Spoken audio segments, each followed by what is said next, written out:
This is Vet Tales, the story of the world's only sailing veterinary clinic. Join us as we sail through Mexico providing free veterinary care to animals in need.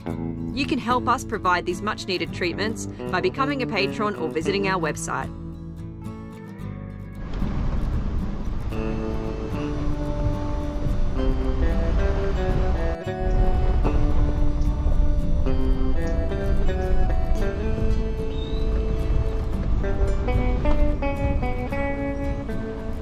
So we are at Cora and we have cardboard toys that we made with all the kids. We have some wooden toys that Marina friends helped us make that can have little treats put inside.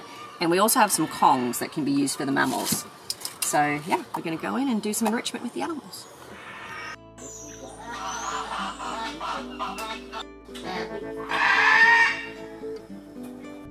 We met with Alfredo, Cora's resident veterinarian. He and a local biologist run this entire sanctuary that rescues, rehabilitates and releases wildlife. Se llama Salazar y pues Salazar ya tiene 7 años de edad. Wow. Joven. Les llamamos así por las 3 líneas que tienen, pero esta es una especie que habita en Tabasco. The animals here are rescued for a variety of reasons. Some were injured, but many others were kept as pets. Cora provides these animals with a lifelong home, as they do not know how to survive in the wild and are too accustomed to humans to be released. Parece, pero no, es pelo. These 2 military macaws were rescued as pets and now have formed a breeding pair. Their offspring are released as part of a project to help repopulate the severely depleted and endangered wild population in this area. Pero no se liberó porque afortunadamente ya no están en todos esos estados, ¿no? Aquí en Nayarit. Está súper a gusto, se adaptó muy bien, está muy tranquilo. Y justo ahora tiene un... Not only are the team at Cora protecting wildlife through direct care, they also have a large property that includes important mangrove ecosystems, which provide many species with a home. Wildlife conservation is impossible without preserving the ecosystems as well. Pero como la gente no está escondido, pero si les destruimos todo, pues va a haber menos cocodrilos, de menor tamaño. This baby raccoon Miko was hand-raised by Alfredo. Most orphans are hand-raised and released, but this little guy is missing part of his tail and only has one working eye, so he'll be part of the Cora family forever. Alfredo jokingly told us that hand-raising Miko was harder than getting through vet school, but of course worth the effort. Sí, quiero hacer muchos destrozos. Y pues en esta última zona tenemos un tejido. Y los puedes mover para que salgan bien. So these are the spines that you see sticking out of crocodiles. They're actually bones. It's kind of cool.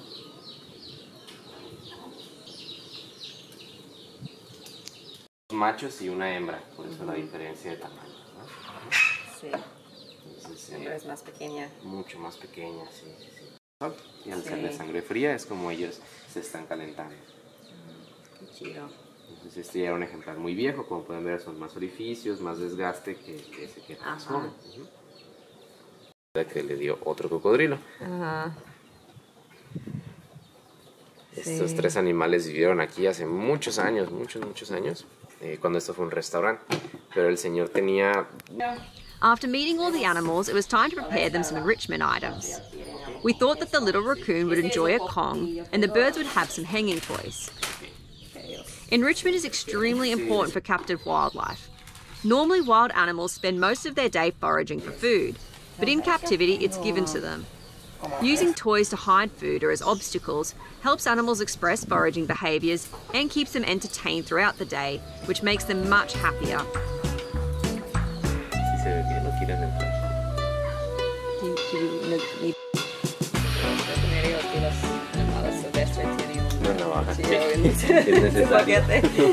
Siempre sí.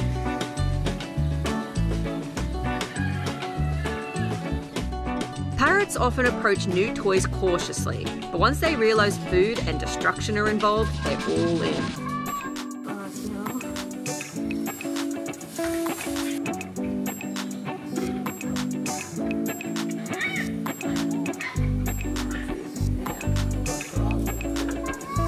Sí,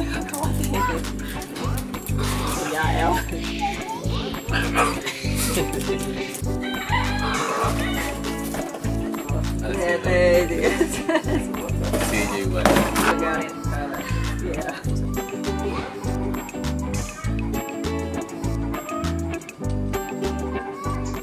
If you're ever in the Puerto Vallarta area, we highly recommend visiting this very knowledgeable and entertaining sanctuary.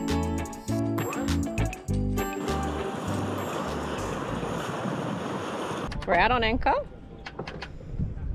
in La Cruz, near Puerto Vallarta. Gonna take Jim's family for a bit of a day sail around. With any luck, we might see some whales. If not, we'll just hopefully get the sails off and kind of chill out. Feels good to be on anchor though. It's a little rolly, but not too bad.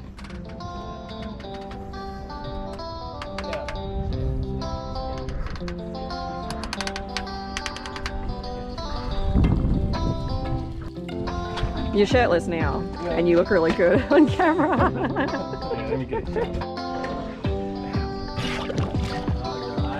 Yeah.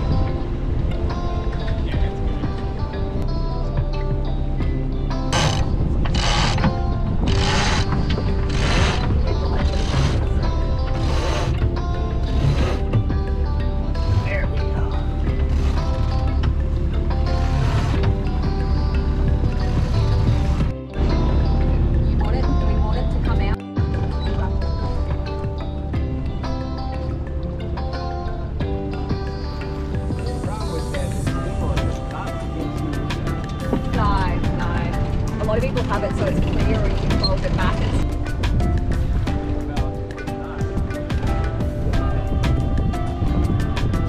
Oh look, you've got a set. Sometimes it glitches and you press the He's a happy boy. It starts recording and immediately stops. And then you always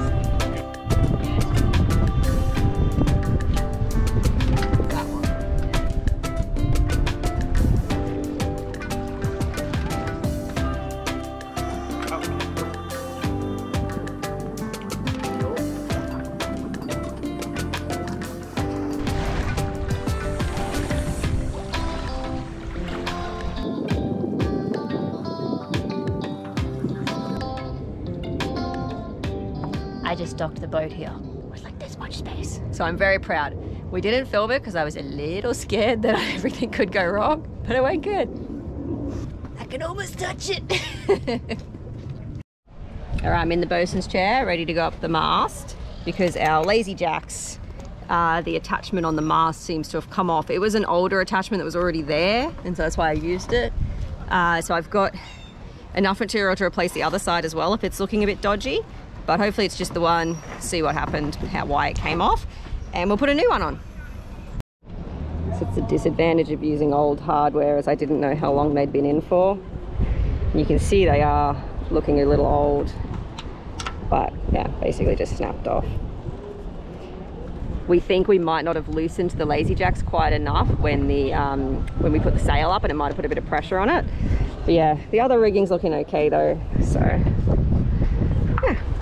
We'll drill some new holes and put a new thing in. Wow, that went mostly okay. It's in and it's nice and solid. However, I did snap the, I snapped a drill bit and had to go again, and then I snapped the tapping screw in there, and luckily it was snapped with enough of it out that I was able to attach the drill to the little bit poking out and get it out again, and it had been tapped enough to get the screw in. It's, as you can see from that movement, it's really not ideal in this marina up the mast because it is quite surgy, so you get these weird little jerks, and that happened when I was tapping. And as you know, if you've used a tapping screw before, you've got to be very careful and gentle. But you know, it's basically, it made my decision easy about only doing one side, because I was considering taking this one off and redoing it, but for now he'll just have to do this, and then maybe we'll get a new tapping screw eventually and do the other side. I will mention too, you might notice I've actually got 2 ropes on me, because when you're drilling into the mast, it's really important to have one of the safety lines that's not going into the mast. Where I'm drilling is so far on the edge that it shouldn't get drilled through, because most of the ropes are running quite in the center of the mast, but it's still not worth running the risk. So yeah, I'll show you how much the boats are moving though. Don't know, tooth head's not moving too much right now. You can kind of see it. but it might be more obvious looking at the other boats. If you watch, they'll be all rolling around in their things. It's still a very comfortable marina, but just sometimes that unexpected jerk. Oh, it's a pretty view from up here, actually. That is where the cruisers, let me go on this side. This is where like the cruisers' showers, VIP lounge with all these desks and air conditioning and books and warm showers are, and a restaurant. Lots of boats here, as you can see. This is Marina Riviera Nayarit. Puerto Vallarta's kind of over that way. And there are two more very fancy marinas over there. One's like kind of a Disney World marina, Anchorage, and then up towards Punta Mita where we had the boat on anchor. And there's a big market on. All right, lazy jacks are attached again. I used a little plastic spacer this time too. Hopefully stops the aluminium feeling the effects of the stainless so much. All done.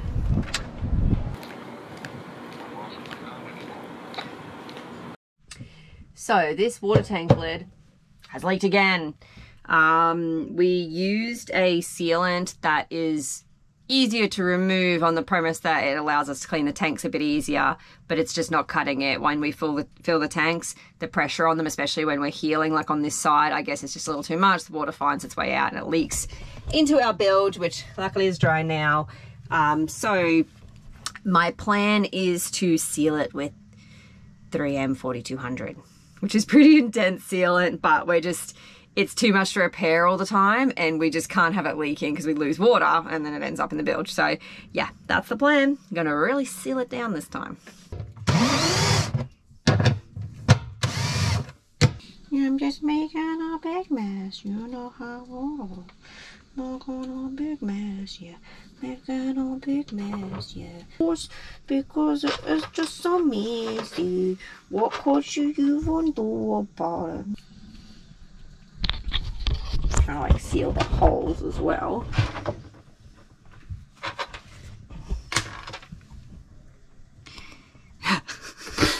Were you filming my song? I did. God damn it.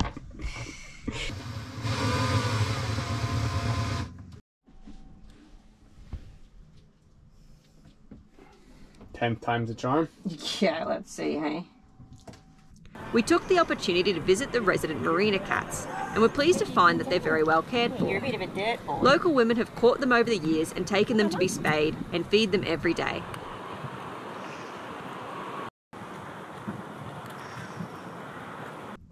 The final job in the marina was giving a presentation on pet first aid for cruisers. We covered a wide variety of topics and Jim recorded the whole thing, so you can watch it on our YouTube channel. I graduated in 2011. I was working as a small animal veterinarian for 2 years in Australia, but then I actually worked as a wildlife veterinarian in Australia for 2 more years.